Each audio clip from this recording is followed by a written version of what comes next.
What's going on, everybody? It is Tuesday, February 3rd, 2026, and I'm drinking coffee in my kitchen because it's the morning and I need to get ready for the workday. Don't really know what today has to bring.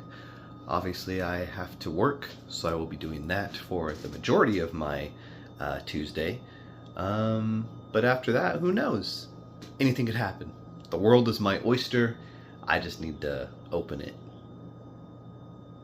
As I promised yesterday, I started reading this Patti Smith book that I got, Just Kids. I initially thought it was some kind of book of poetry because there's a pull quote on the back from Johnny Depp, the greatest actor of all time, Johnny Depp. And it says something about how Patti Smith gave us a poetic masterpiece. And I just saw the poetic part and immediately just thought, oh, this must be poetry. And she's a writer, and I thought maybe she did spoken word stuff. And so I got it thinking it was that, and it turns out it's not poetry at all. It is a memoir, and it seems to be about her relationship with Robert Mapplethorpe.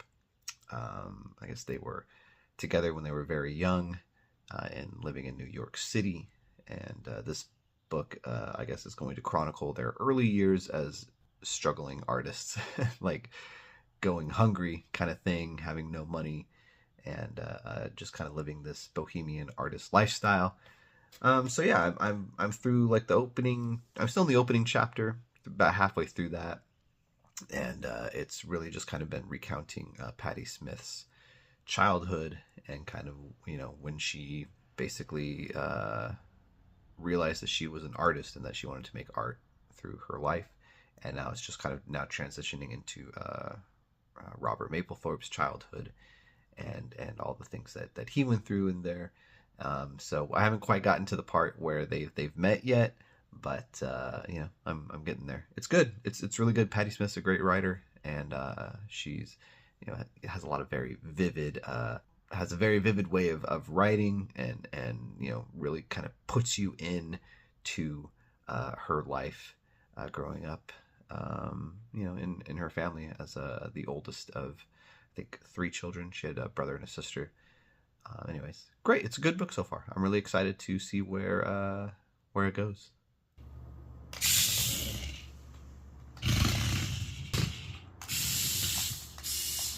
What are you doing? I'm trying to get it to go around your foot. Whoa. Mission accomplished. All right, so I am in a part of town called La Jolla. It's where UCSD is, and I'm going to attend the San Diego Jewish Film Festival today. The short film program is going on. I think it's the 3rd in a series. I'm only catching this 3rd one. It's gonna be fun. I am now heading over to the theater. Never been here before. I don't think it's like a normal theater. I think it's like a community center, cultural center. Anyway, I'm excited to see what these films are all about.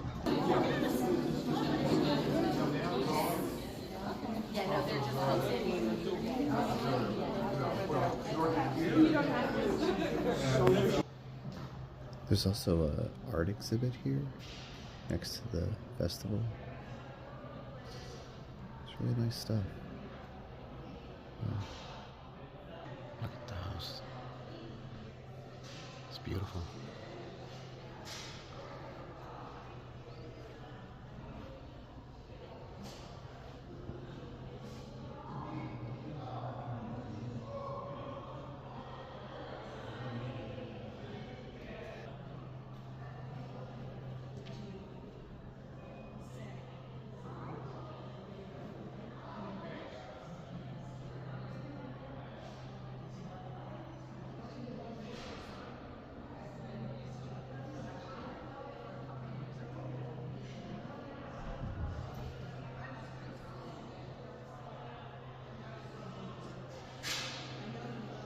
What an incredible series of paintings.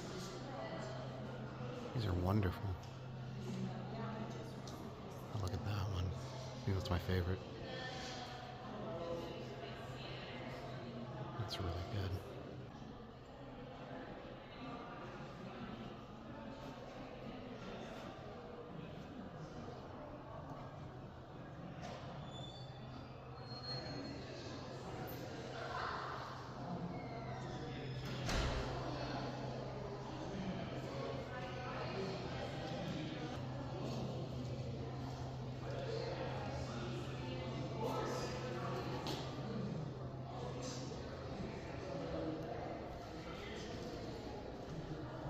It's the artist.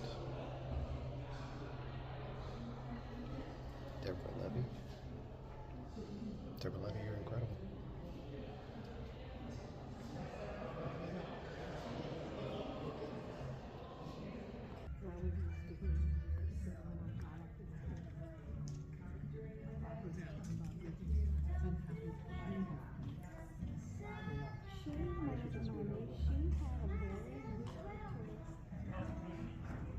As much as I love film, I hardly ever come to film festivals.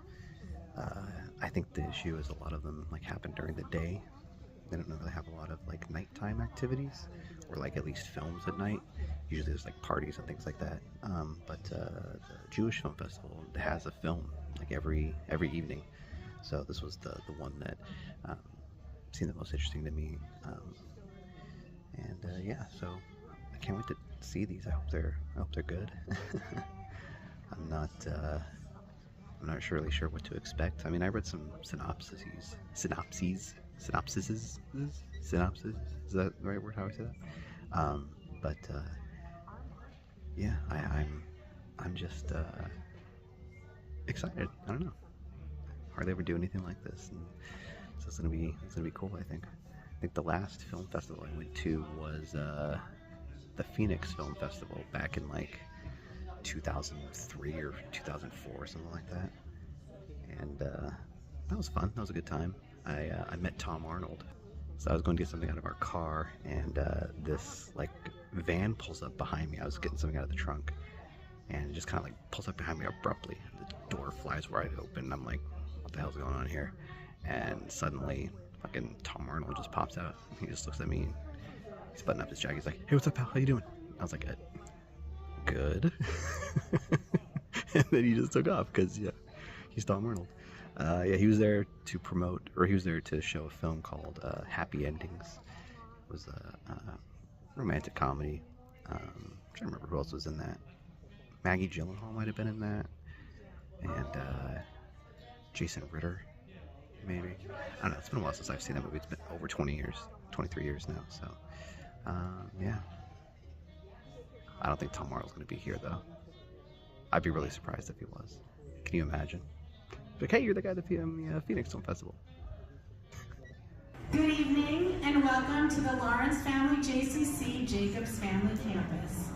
My name is Susan Levin, and on behalf of the Joyce Short Film Committee and the San Diego Center for Jewish Culture, I'm delighted to welcome you to Program 3 of our Joyce Short Film Series, exploring a range of deeply human themes from the burden of military decisions and the complexities of parenting choices to the tensions between personal ambition and life priorities. While some films feature striking visuals, such as the pursuit of a snow leopard in its remote natural habitat, others focus more intimately on character and tradition, including the rituals surrounding Jewish death. Together they offer a nuanced meditation on choice, loss and meaning, And I'm excited to say that I believe it is going to be the last film tonight, but our jury award winner for Best Documentary. So you are definitely in for a treat for this evening.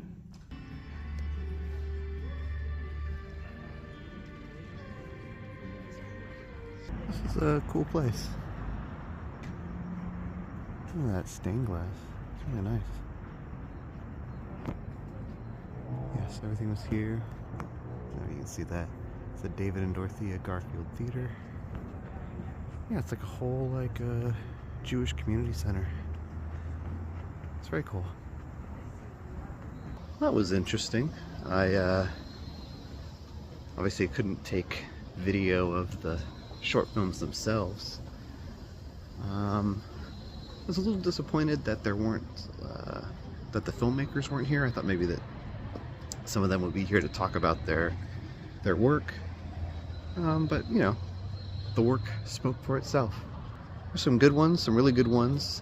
The final one was a documentary about a nature photographer who got into the craft in his 30s after his sister took her own life, and he decided to try and find the most rare animals on Earth to photograph. And so this one was all about him trying to find the elusive snow leopard in the Himalayas. It was really good, really powerful. Speaks to the power of good art and doing something positive in the wake of a tragedy. So it's good stuff. There's another short film that I also really liked in the program about Jewish burial rites. And basically, you are buried, or your body is prepared by an anonymous person. They kind of take care of you and get you all stripped. Get you all ready to go for you know, your passage into the next life. Get you buried, and it was just really well made. It was animated. It was like there was like a light table, and they used like sand and paint to tell the story. It's just interviews with people who had done the procedure before and were kind of waiting, you know, talking about how it's going to be done to them one day. It was just really good stuff. It was really well crafted. The other ones were okay. The first, it opened up with a short about a group of Israeli soldiers. One of them killed himself, and I think his commanding officer was maybe in love with him. They were gay. I don't know, it wasn't very clear. It was okay. That one was maybe the weakest. Oh no, I take it back. It wasn't the weakest. The weakest one was there was a husband, I should say a mother and father. They had a daughter. They were married, but they got divorced very quickly. And she was very strong Jewish Orthodox. He's not. And so it was just kind of, them just kind of, I wouldn't say bickering over how to raise their daughter, but just kind of having disagreements about how to raise their child. And it was okay. It just didn't really have a strong narrative.